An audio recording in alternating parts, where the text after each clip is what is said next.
안녕하세요. 패션 커뮤니케이션 수업입니다.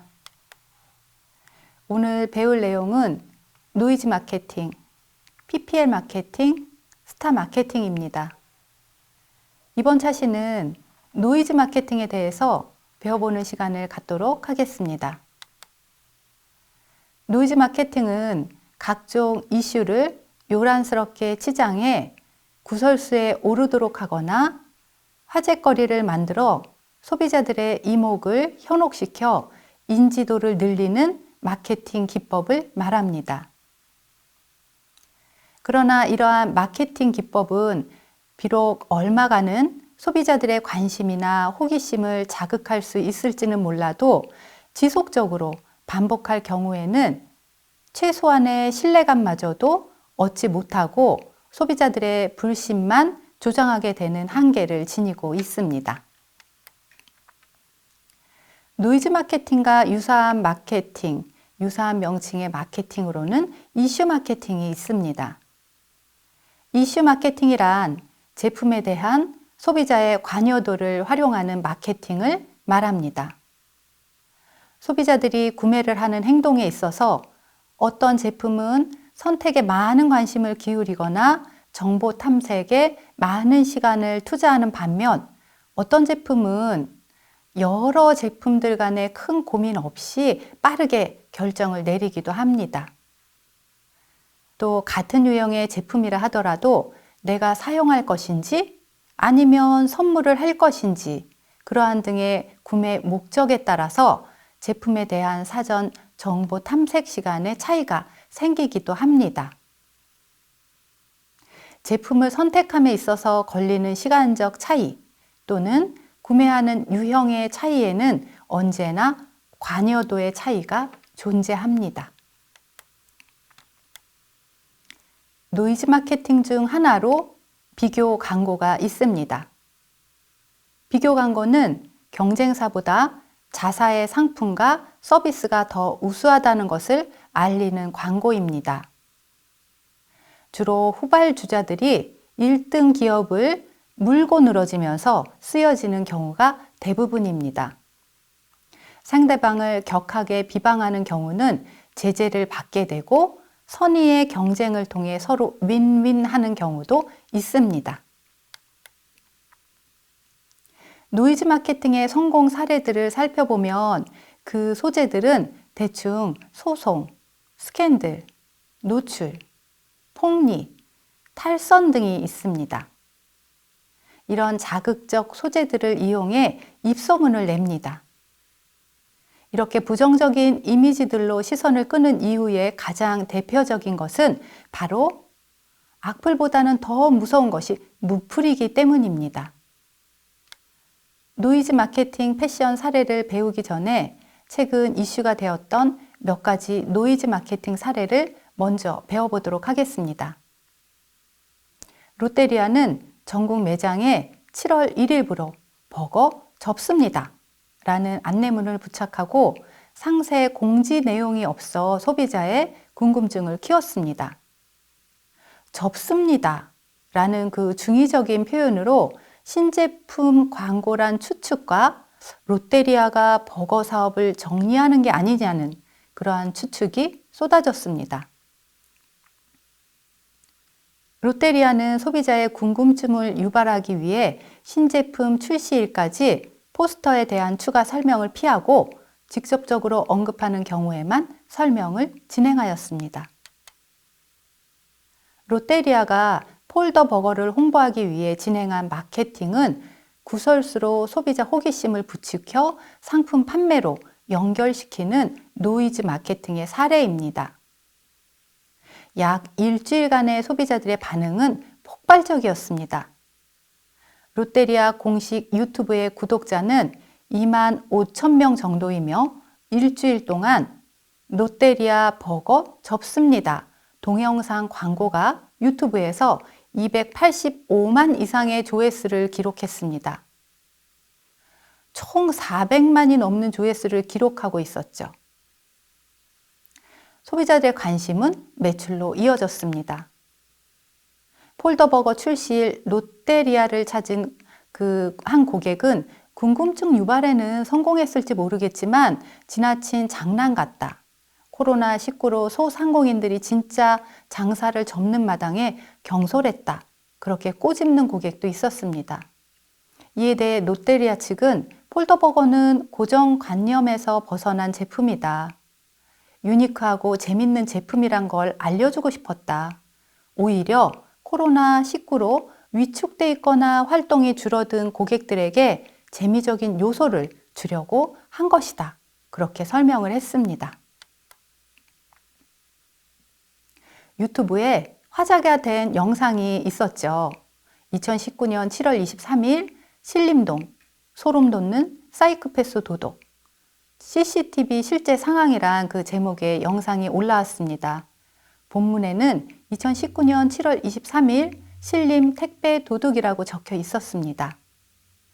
1분 29초 분량의 영상에는 한 남성이 빨간색 피에로 가면을 쓰고 원룸 복도에 등장합니다. 이 남성은 출입문에 귀를 댄 채 비밀번호를 누르고 문을 열려고 시도하지만 실패합니다. 이후 문 앞에 놓여 있는 택배 상자를 들고 화면 밖으로 사라집니다. 남성이 사라진 직후 집 문이 열리며 주인이 바깥 상황을 살피는 장면이 이어집니다. 피에로 가면을 쓴 채 원룸 침입을 시도하는 듯한 영상을 꾸며낸 남성이 경찰에 붙잡혔습니다. 이 영상은 여성들의 공포심을 활용해 돈을 벌 목적으로 연출된 자작극으로 드러났죠. 신림동 강간미수 사건과 유사한 범죄가 아니냐는 우려가 커지자 경찰은 수사에 나섰고 최 씨의 신원을 파악해 붙잡았습니다. 그는 경찰 조사에서 회사 광고를 위해 영상을 찍어 올린 것이라고 실토했습니다. 경찰 조사를 받은 뒤에는 해당 영상이 연출된 것임을 밝히고 유튜브에 사과문을 게재했습니다. 1인 스타트업 청년이라고 자신을 소개한 그는 사과문에서 최근 신림동에서 주거 침입 영상이 충격파를 던져준 것을 기억해 이 같은 일을 꾸몄다고 털어놨습니다.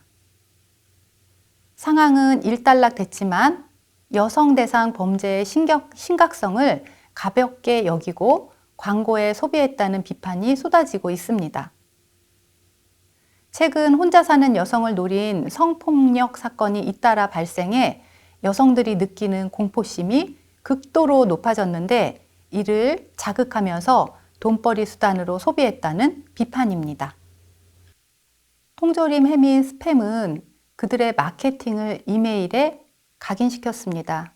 그들은 이메일을 통해 불특정 다수에게 수많은 광고 메일을 보내는 것으로부터 만들어진 이 새로운 어휘의 스팸 메일을 탄생시켰습니다. 비록 스팸 메일이라는 평판을 듣긴 했지만 노이즈 마케팅으론 완벽한 성공을 거둔 대표적 사례입니다. 농심의 새우깡은 양도 많고 값도 저렴하여 남녀노소를 불문하고 모두들 좋아한다는 내용의 마케팅을 지속적으로 한 결과 국민 스낵으로까지 성장하게 되었습니다. 하지만 먹물을 사용한 오징어 먹물 새우깡을 출시하며 소비자들에게 엄청난 충격을 불러왔습니다. 오징어 맛이 난다면 오징어깡이란 말을 붙여야 하는데 단지 모양만 흉내낸 마케팅을 벌이다가 소비자들에게 문매를 맞고 출시 3개월 만에 장에서 퇴출됩니다. 혹시 기억하시나요? 2000년대 초반 여기저기 광고판에는 수많은 선영이라는 이름을 가진 사람들의 마음을 떨리게 했던 사건이 일어납니다. 바로 광고판에 선영아 사랑해 라는 까만 글씨 이외에는 아무것도 없는 광고가 걸리기 시작했기 때문입니다. 이는 엄청난 노이즈 마케팅 효과를 가져오게 됩니다. 사람들은 저게 무엇인지, 왜 붙은 건지 호기심이 생겼습니다. 그리고 이리저리 알아보게 되었습니다. 프로포즈부터 시작해 선거운동까지 포스터를 둘러싼 다양한 추측이 난무할 때쯤 한 포털 사이트가 정체를 드러냈습니다. 주인공은 여성 전문 컨텐츠를 제공하는 마이클럽이었습니다. 단 한 장의 포스터였지만 마케팅 효과는 대단했습니다. 다른 포털 사이트보다 두드러지는 차별점도 없어 접속자도 점점 줄어만 갔습니다. 또한 소비자 대부분이 선영아 사랑에만 기억할 뿐 마이클럽은 기억하지 못했습니다. 소비자의 기억에 제품이 남지 않는다면 이는 절대로 성공한 마케팅이 아닙니다. 이번엔 혜태제과의 허니버터칩, 그 허니버터칩이 과자 시장의 전설인 새우깡을 넘어서는 등 폭발적인 인기를 바탕으로 매출 200억 선을 돌파했습니다. 그 당시 엄청난 인기에 비해 여전히 허니버터칩을 사 먹는 것은 하늘의 별 따기처럼 어려웠습니다. 이를 두고 일각에서는 혜태제과가 노이즈 마케팅을 벌이고 있는 게 아닌가 하는 의심을 하였죠. 생산 능력이 충분한데도 늘리지 않는다는 그런 유지 전략일 수 있다는 이야기죠. 그러나 혜태제과 측은 전혀 그렇지 않다고 손사래를 쳤습니다. 생산 능력의 그 한계에 부딪혀 급증하는 수요에 부응하지 못하고 있다고 아쉬워했습니다. 그러면 하루속히 증설하면 되지 않느냐는 주장에 대해 혜태제과 측은 섣불리 증설했다가 수요가 급격히 낮아질 경우 그 엄청난 손실을 안게 되는 위험 때문에 증상 결정을 못하고 있는 상태라고 밝혔습니다. 자, 저희는 잠시 퀴즈 타임 갖도록 하겠습니다. 첫 번째 퀴즈입니다. 각종 이슈를 요란스럽게 치장해 구설수에 오르도록 하거나 화제거리를 만들어 소비자들의 이목을 현혹시켜 인지도를 늘리는 마케팅 기법은 무엇일까요?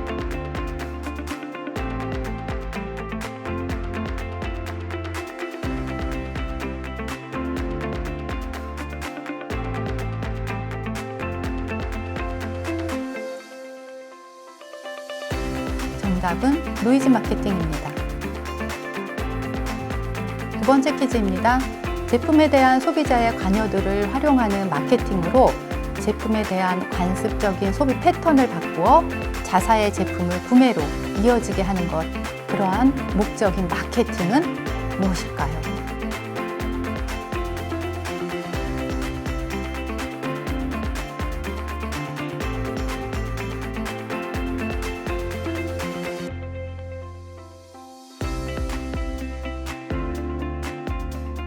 정답은 이슈 마케팅입니다.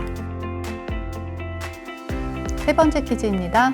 경쟁사보다 자사의 상품과 서비스가 더 우수하다는 것을 알리는 광고로 상대방을 격하게 비방하는 경우는 제재를 받게 되고 선의의 경쟁을 통해 서로 윈윈하는 경우도 있는 이 마케팅은 무엇일까요?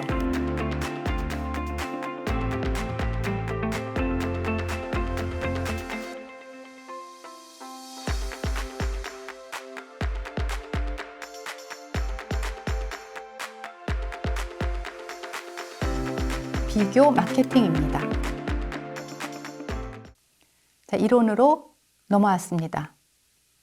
세계적인 스포츠 의류 브랜드이자 노이즈 마케팅의 귀재인 나이키가 또 한 번 섣불지고 불로 들어갔습니다. 인종차별 항의 시위를 벌여 미국 프로풋볼에서 사실상 퇴출된 콜린 캐퍼닉 전 샌프란시스코 49어스 쿼터백을 광고 모델로 기용해 전국적인 찬반 논란을 일으킨 것입니다.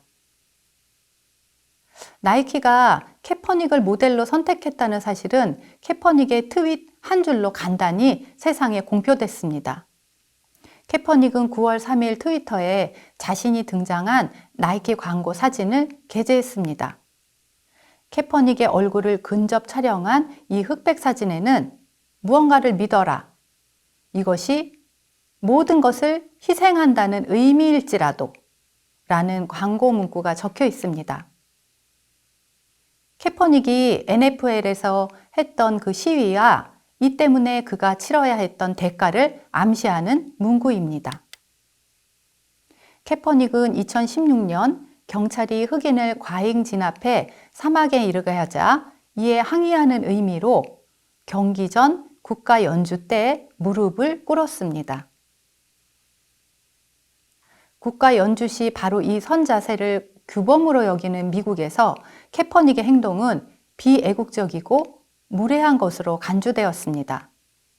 스포츠계 안팎에서 뜨거운 찬반 논쟁이 일었고 도널드 트럼프 대통령까지 나서 캐퍼닉에겐 애국심이 없다고 공격했습니다. 전 현직 군인들 중 일부는 캐퍼닉의 시위가 군을 모욕하는 것이라고도 반발했습니다. 캐퍼닉은 2017년 초 자유계약 선수 자격을 취득했지만 어느 팀과도 계약하지 못했습니다. 32개 전체 구단이 논란 한가운데에 있는 캐퍼닉과 계약하는 것을 부담스러워한 것이죠. 이 뜨거운 감자를 나이키가 덥석 집었습니다. 노이즈 마케팅을 노린 것입니다. 우선 캐퍼닉이 지닌 상품성이 이런 리스크를 상쇄할 만한 수준입니다.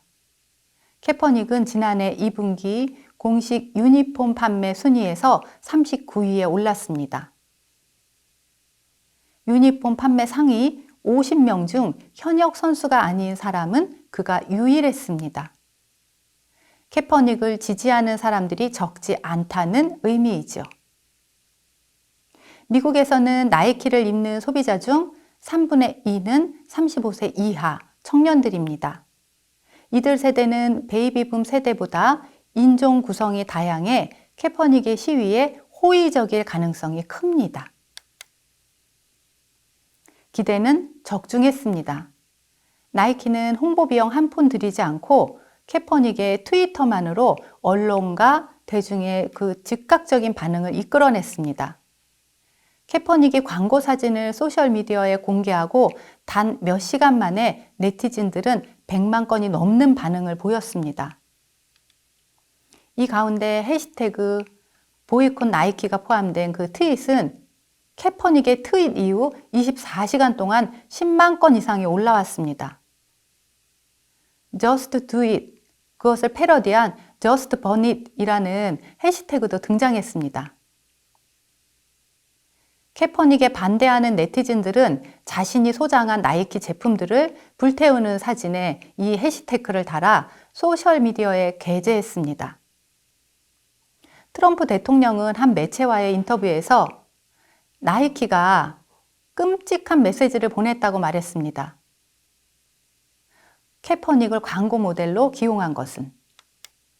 그럼에도 소셜미디어 분석업체 리슨 퍼스트는 나이키가 남는 장사를 했다고 분석했습니다. 소셜미디어에서 나이키와 캐퍼닉을 지지하는 반응이 더 우세했다는 것이죠. 나이키는 노동절 9월 3일 매출이 지난해 대비 31% 증가했다고 밝혔습니다. 나이키 광고는 부수적 효과도 나왔습니다. NFL 시즌 개막일 9월 6일을 앞두고 공개된 캐퍼닉 광고는 NFL에서 뛰고 있는 유색 인종 선수들이 인종차별 항의 시위를 지속하게 하는 힘이 되고 있었죠. 마이애미 돌핀스의 케니 스틸스와 엘버트 윌슨은 9월 9일 열린 홈 개막전에서 국가 연주 시 무릎을 꿇었고 로버트 퀸은 주먹을 들어올려 캐퍼닉의 대의를 이어갔습니다. 베네통은 1990년대 초 커다란 논란을 일으킨 신부와 수녀의 입맞춤 광고를 비롯해 사형수나 죽어가는 에이즈 환자 등을 모델로 활용하거나 적대적 정치 지도자들이 서로 입맞춤하는 장면을 편집해 광고에 사용하는 등 아주 선정적이고 때론 혐오스러울 정도로 수위 높은 노이즈 마케팅을 통해 브랜드 인지도를 높여온 것으로 아주 유명합니다.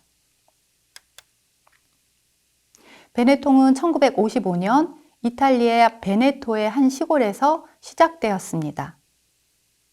베네토의 폰자노에서 그 루치아노 베네통이 여동생과 스웨터를 만들어 트레조리라는 브랜드를 붙여 판매한 것이 그 시작입니다. 베네통은 전 세계적으로 새로운 색상으로 유행을 창조하였습니다. 새로운 색과 더불어 매장의 디스플레이는 유럽에서는 아메리칸 스타일, 예를 들어 진스 웨스트로 그 미국에서는 고급스러움을 택하는 역발상의 시도로 그 양대륙의 소비자들에게 신선한 감을 주었습니다. FCMM이 1일 24시간 동안 최대 90% 할인 행사에 돌입했으나 일찌감치 품절 사태를 맞아 소비자들의 비판이 잇따르고 있습니다. 신상품 포함 전 품목을 50에서 90% 세일을 하였습니다. 오전 10시, 현지 세일 마감까지 14시간 정도 남겨둔 가운데서도 대다수 상품이 품절된 것을 확인하자 노이즈 마케팅 아니냐는 의혹이 등장했죠. 길거리를 걷다 보면 중고등학생들이 교복 위에 FCMM 큰 로고가 박힌 후드, 플리스, 바람막이 등을 입은 모습을 쉽게 볼 수 있습니다. 찬스월드가 2016년부터 전개한 라이프스타일 스포츠 브랜드 FCMM의 상품입니다. 옷이 날개다, Fine Clothes Make the Man, 이 약자를 따서 만든 브랜드가 FCMM입니다. FCMM은 대중적인 아이템에 스포츠 기능과 감성을 녹여 가성비 높은 상품을 선보였습니다. 론칭 2년 만에 매출 100억 원을 넘어서며 10대들 사이에서 일명 인사템이 됐죠. 인사란 조직이나 또래 집단에 잘 어울리고 유행에서 앞서간다는 인사이더의 줄임말로 인사템은 여기에 물건을 의미하는 아이템이 합쳐진 신조어입니다. 이탈리아 명품 브랜드 프라다 제품이 만원에서 3만원대 파격적인 가격에 판매되고 있어 의문이 이어지고 있었죠. 프라다 공식 홈페이지에서는 가방, 지갑 등 상당수 제품이 불과 수만 원대 가격으로 판매되는 것으로 표기되어 있었습니다. 이에 대해 프라다는 공식 입장을 내놓지 않고 있어 그 당시 홈페이지에 공지된 판매가는 전사로 오류한 것으로 확인이 되었죠. 역대급 할인 이벤트를 기대했던 소비자들은 프라다의 단순 실수 가능성에 실망감을 드러내고 있었습니다. 누이꾼들은 불만 섞인 반응을 보이고 있죠. 앞서 지난해 중국에서는 SUV 가격을 2,000원대로 잘못 광고한 한 자동차 회사가 문을 닫을 위기에 놓인 사건이 있었죠. 당시 이 자동차 회사는 택시 광고에 신형 SUV 판매가를 약 2,200만 원을 2,200원으로 잘못 표기하면서 소비자들과 분쟁을 겪었습니다. 일부 소비자들이 당신들이 광고를 잘못했으면 책임을 져라라며 잘못된 그 가격으로 차를 구매하겠다고 몰려들었죠. 해당 자동차 판매자는 며칠간 휴업을 결정하기에 이르렀습니다. 결국 자동차 회사는 광고 책임자를 해고하고 잘못된 가격으로 광고된 차량을 보유건과 다른 공공기관에 기부하겠다는 사과문을 발표하기도 했습니다.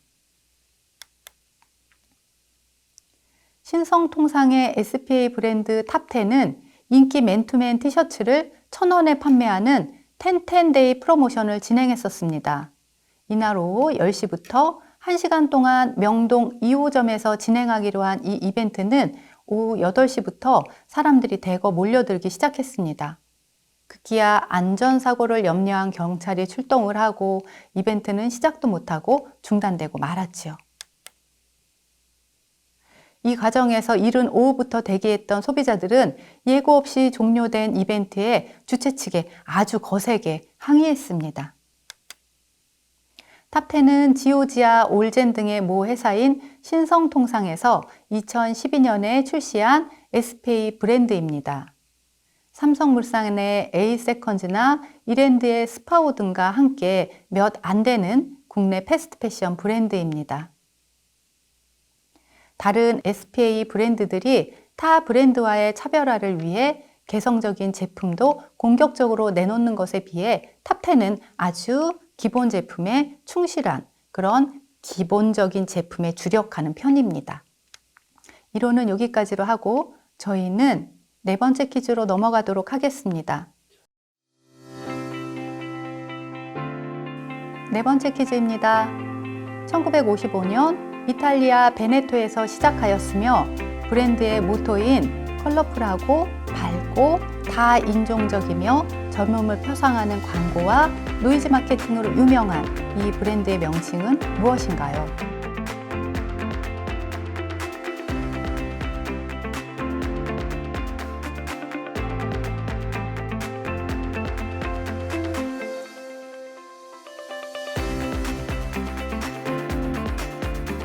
정답은 베네통입니다. 다섯 번째 퀴즈입니다. 조직이나 또래 집단에 잘 어울리고 유행에서 앞서간다는 인사이더의 줄임말과 여기에 물건을 의미하는 아이템이 합쳐진 신조어는 무엇일까요?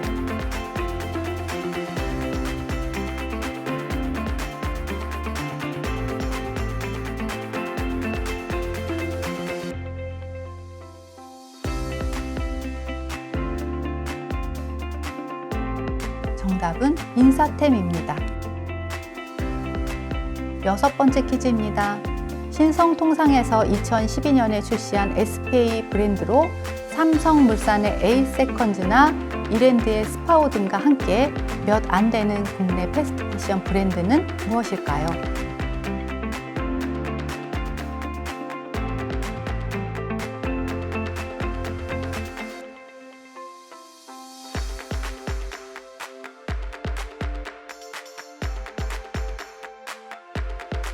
정답은 탑10입니다. 학습 정리를 하도록 하겠습니다. 이번 차시는 노이즈 마케팅에 대해서 배웠습니다.